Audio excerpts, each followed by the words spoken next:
पल में परल मछाबइये दिने दुगुना रात्रि चगुना खरइये हो करई चाहियो। आइए अभी कैलाश केसरी रहुआ मणि की निवासी जिन्होंने शारदा दिवसी शानदार आशीर्वाद के रूप में 21 सूर्य दान दिए। श्रद्धालु को भगवान ने हरे मन कमना पुण्य करे जाइए हो दानी दाता की जय हो जय हो।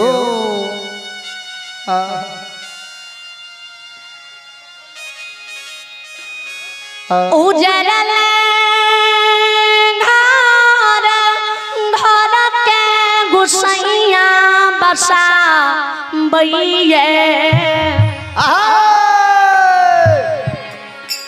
अभी बिट्टू राज रहुआ मणि के निवासी जिन्होंने शारदा दिल से 21 सूर्य दान दिए। अभी बबलू कुमार रहुआ मणि के निवासी भगवान के दरबार में 21 सूर्य दान दिए। इन्हें छोटे से बच्चे को भगवान ने लंबी उम्र दी, बल बुद्धि विद्या के भंडार दी। बांध नाज मां भगवती सदस की रखी जाई हो दानी दाता की जय हो जय हो।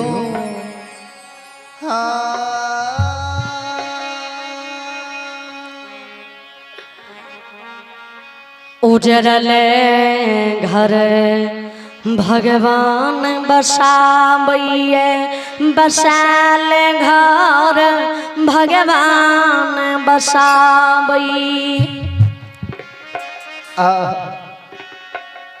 बसाल घर के उजाड़ दिए उजड़ल घर के बसा दिए।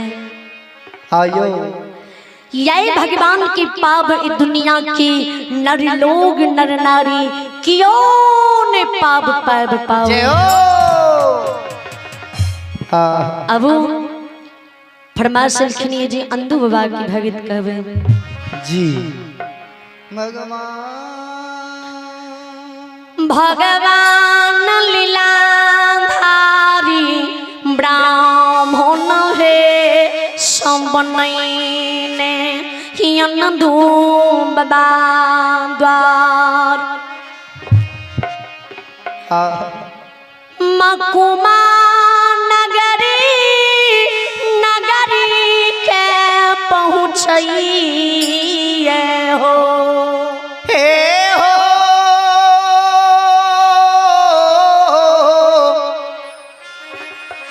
लीला धारियो। अंधु बाबा की माज लोटा में जल भरने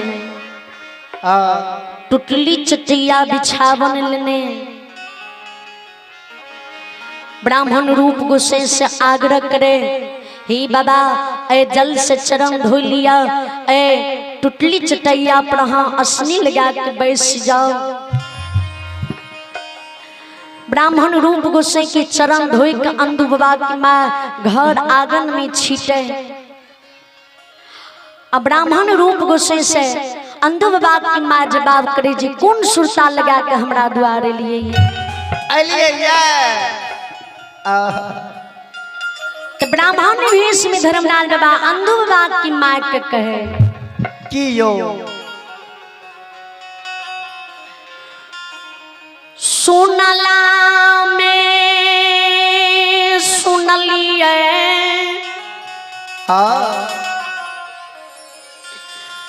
तोहार बेटायन दू धर्म के पनियार बनलो हे गे माँ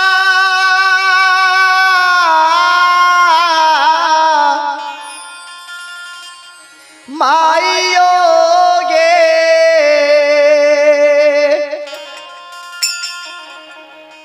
भगवान तोरा बेटा के यंग में समय लो जाओ धर्म के सबहा तोहर बेटा मकुमा नगरी में लगाबै छौ छौगे माँ तोरा द्वार पर बांझी मनचनी अंधा बहरा लुल्हा नंगरा कोढ़िया भिखमंग निर्धन धनमान सब आब के अरदास लगाबै छै आ वही सभा के बीच में तोर बेटा बैस जाय छौ आ तब तोर बेटा वही सभा में बीच बैठ के आ सब अरदास के अरदास पूरा करे छौ। हे गे अंधो की माँ मैया आगे कोढ़िया के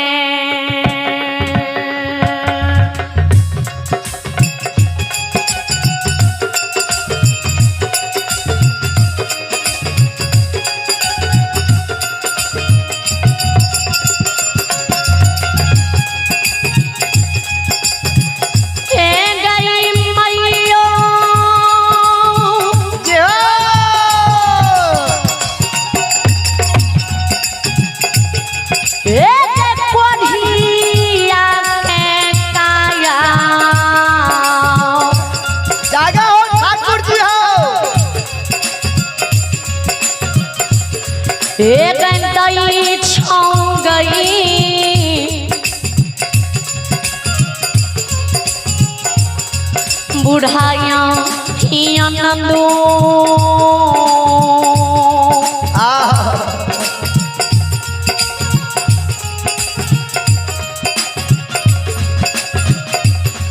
एक छो मैयो मकुमा पूरा गए मैयो गे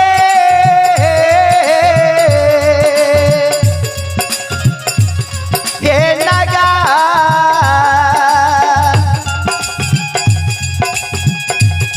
मैयो गे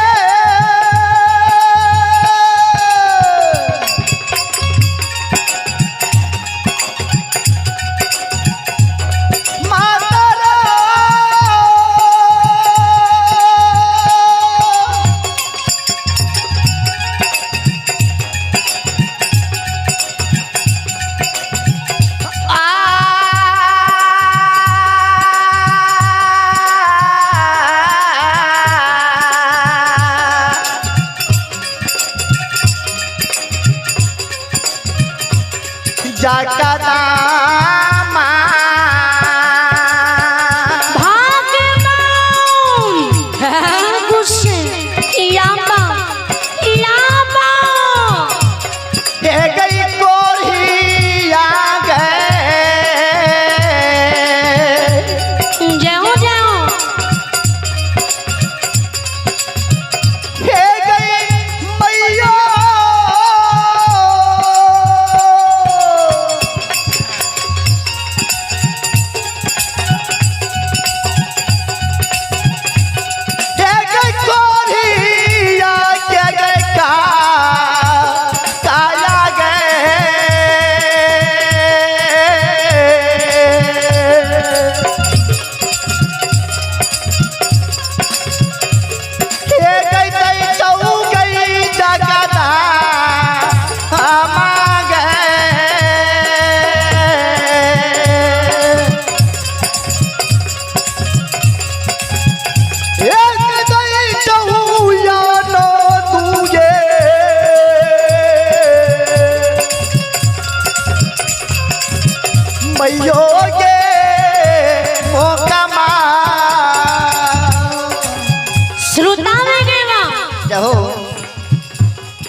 ब्राह्मण वेश में भगवान के माँ हे गे माता कोढ़िया खे कयाम दई छो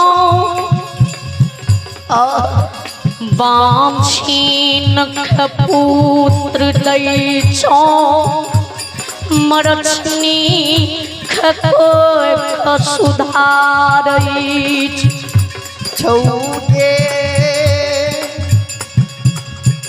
अंधा के अखिया के जोत दई छो जाओ बहिरा के श्रवण दुनू कान सुना दै छौ लुलहा नंगरा के हाथी पाँव सीधा के पाँव के ऊपर खड़ा के दै छौ निर्धन के धन दै छौ धनमान के शरीर समांग दै छौ नंगा भिख मंगा के गे 6 महीना बरस दिन तोर बेटा बिल में के राखे भूखल का अन्न दै छौ प्यासल के पानी दै छौ निवस्त्री के वस्त्र दै छौ जाय के समय में जेना कि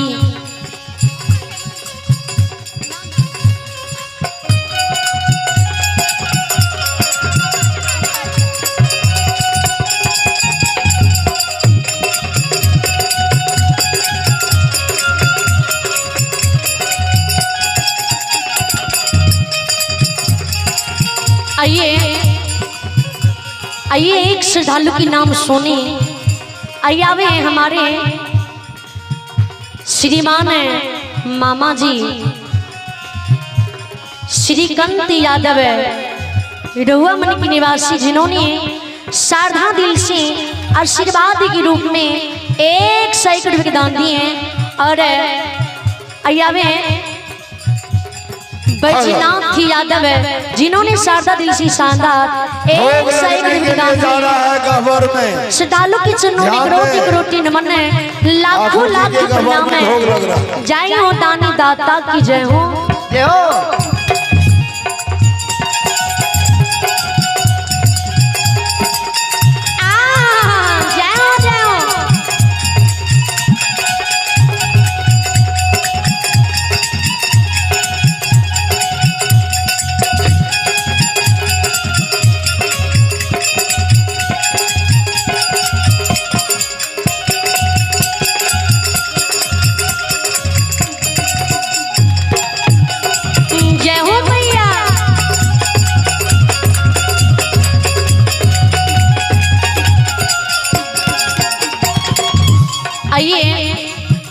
आइए अभी कैलू यादव भेलबा सुखासन के निवासी जिन्होंने शारदा दिल से शानदार 100 रुपये दान दिए।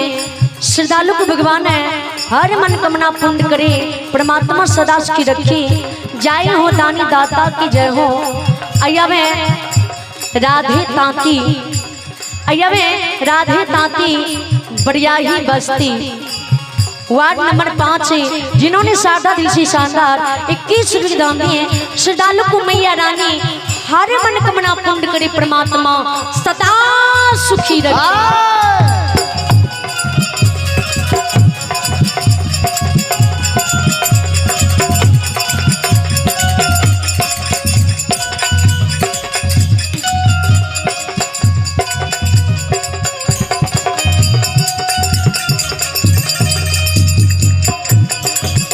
जय हो जय हो।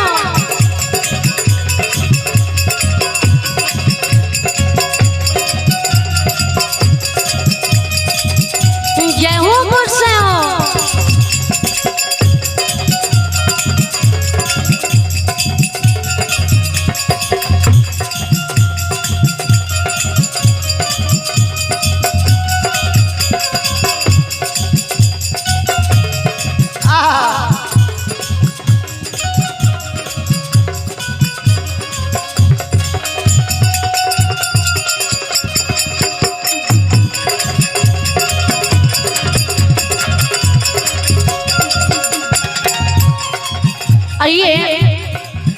आइए एक श्रद्धालु की नाम सुने जी जिन्होंने शारदा दिल से शानदार भगवान के दरबार में 101 रुपये दान दिए।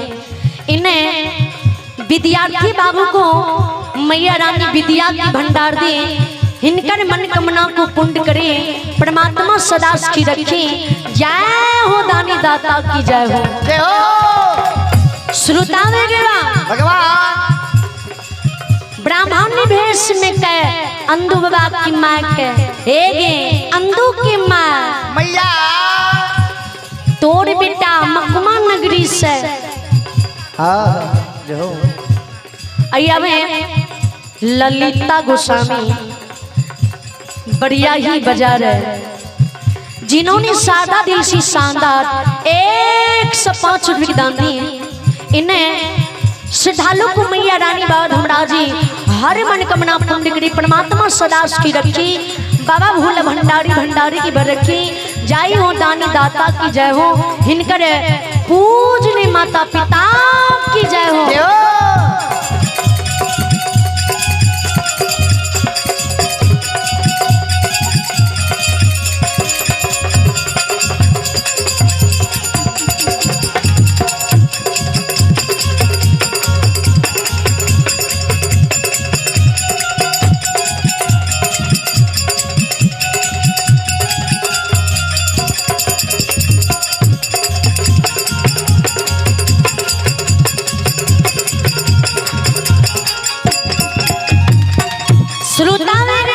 भगवान जाए के समय में जिना बेटी के नैहर से सजा के सुलहो सिंगार बत्ती सु आवरण का के डोली में बिठा के ससुराल के लिए विदागरी करी है। ओ समान तोर अंधु बेटा के बारे में सुन लियो, जिनंगा भिख मंगा के तोर अंधु बेटा 6 महीना बरस दिन की सीधा गेठरी लगा, 5 टुक वस्त्र तन पर के आगा पछा भार दात के मुकमा से विदागरी करी। माँ ए मैया आज तोरा द्वार पर एलियो ये, हाँ तिया वर्णन अंधु के सुन के एलियो ये, एक गंगा रूपी माँ बड़ी दूर से एलियो ये, 7 दिन 7 रात के भूखल प्यासल तोरा द्वार पर चल के लियो ये। भूख से माँ हमर अंदर आत्मा व्याकुल छे, पान के पत्ता तरह शरीर डोलैये लागैये, आब तन से अन्न बिनु जल के लिए प्राण छूट जेते। हे गे अंधु की माँ आगे की छो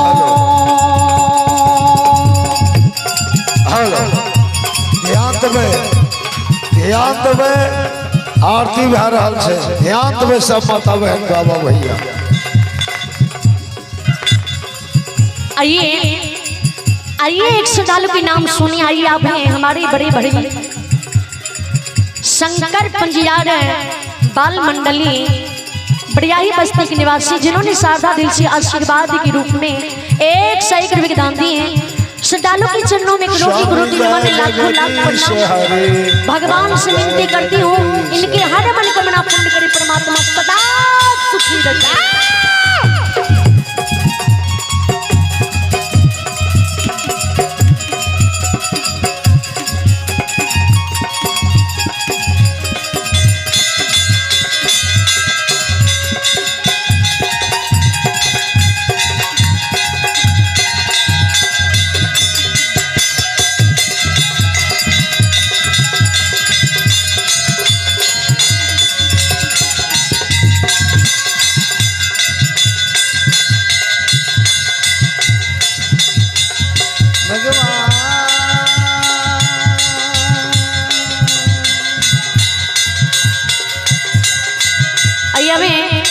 सूरज और प्रिंस की दादी बाबा बजरंगबली की जय, बाबा बेनी की जय, सूरज और प्रिंस की दादी गुरु बहना, जिन्होंने शारदा दिल से शानदार आशीर्वाद के रूप में 25 रुपये दान दिए। श्रद्धालु के चरणों में करोटी करोटी नमन है, लाखों लाख प्रणाम है। भगवान से विनती करती हूँ इनके हर मनोकामना पूर्ण करे, परमात्मा सदा सुखी रखे। जय हो माँ हे गे माँ किछु भोजन आ तू हमरा खड़ा दी।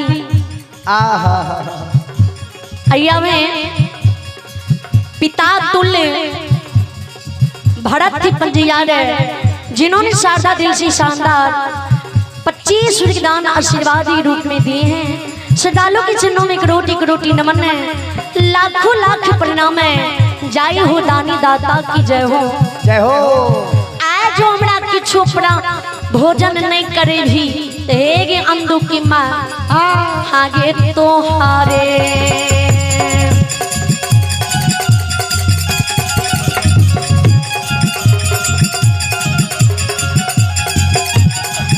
एक मैयो तोहारे के दुआर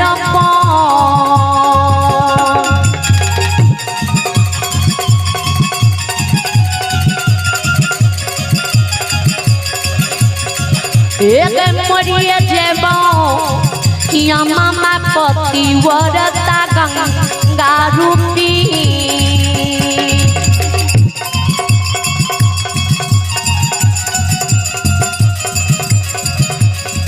एक मरा बौगे मकुमा पूरा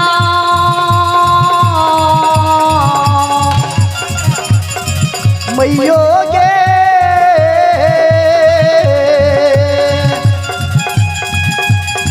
भेटगा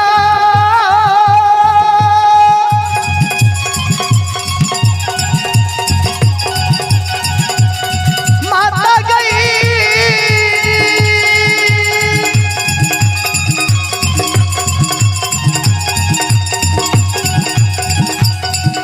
के माँ